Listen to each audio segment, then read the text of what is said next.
Passed away at 90, Saudi Arabia's King Abdullah died of pneumonia early today. For over 10 years, he's managed the world's biggest oil-producing and exporting country, home to the two holiest sites in Islam.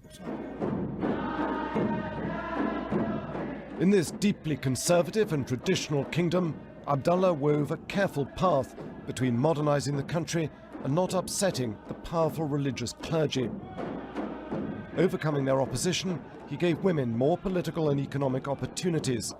He also tried to curb corruption and excessive waste in his own extended royal family.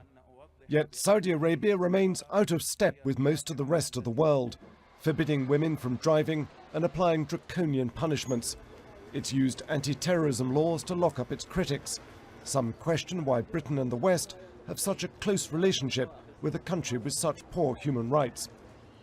Saudi Arabia is a family-run country, the only one in the world named after the ruling family. The late king's half-brother Salman has become the new king. His son Mohammed is the new defense minister. Fellow rulers have begun arriving today to pay their respects. No one expects dramatic changes from the new king, who is 79 and very much part of the old establishment. His immediate priority will be ensuring stability and avoiding any family squabbles spilling into the public glare. It is a family business. One's not going to see enormous changes, and these sons themselves are in their 50s and 60s and already working as senior ministers. So I don't think we can expect revolutionary change. That's never the Saudi way. There are numerous challenges facing Saudi Arabia. It's declared war on the jihadists of Islamic State to the north.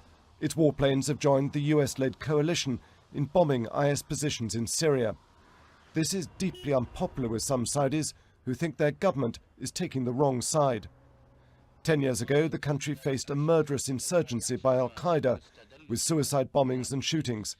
King Abdullah labelled them deviants, and government-appointed clerics have declared Islamic State an enemy of Islam.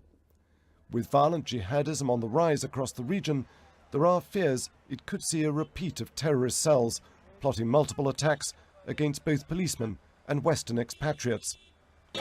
This month, the country faced a major image problem as international outrage erupted over the 1,000-lash sentence handed down to an online critic calling for peaceful reform.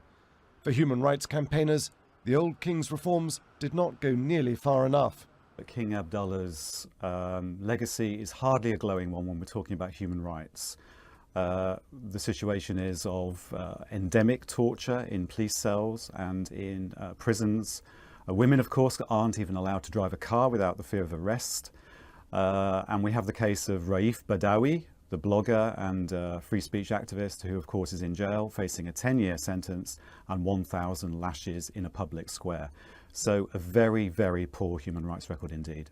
In accordance with Islamic custom, King Abdullah is being buried today. He leaves behind a rich country pulled in two directions, towards its past traditions and towards the modern world. The new king will need to tread carefully to find the right path between the two. Frank Gardner, BBC News.